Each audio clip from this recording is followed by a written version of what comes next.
In the days after the resurrection, the disciples still gathered with trembling hearts. They had seen the Lord alive, yet the task before them felt greater than any they could bear. How could fishermen, tax collectors, and ordinary men carry a message to the ends of the earth? One evening, as they prayed together, an older believer named Marcus arrived from a nearby village. He was not one of the 12, but he had heard the good news and believed with all his heart. His face was worn from travel, and his sandals were dusty, for he had walked many miles to bring bread to the poor in Jerusalem. The disciples asked him, "Why have you come so far?"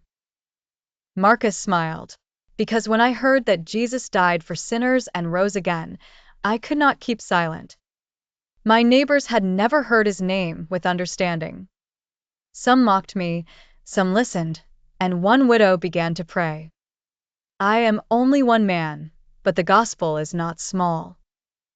Peter looked at him, and then at the others. His fear began to melt. He remembered the Master feeding crowds, healing the broken, and speaking to women, children, Pharisees, soldiers, and strangers alike. Jesus had never belonged to one town, one tribe, or one class. He was Lord of all. So the disciples went out, first through Judea, then Samaria, and later far beyond. Some preached in synagogues, others beside roads, in markets, by rivers, and in prisons. They met rejection, yet also joy. They learned that the word of God was like seed. Some fell on hard ground, some on rocky ground, and some on good soil.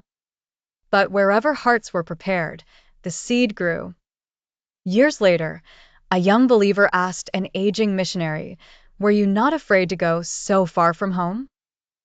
The missionary answered, "Yes, often. But Christ did not send us because the world was easy. He sent us because the world is loved." And that same gospel, carried by weak hands and strengthened by the Spirit, crossed seas and generations, reaching homes that the apostles never saw. The lesson of the story is this: Jesus sends his followers to proclaim the gospel to all creation, and faithful hearts trust that his love is greater than their fear.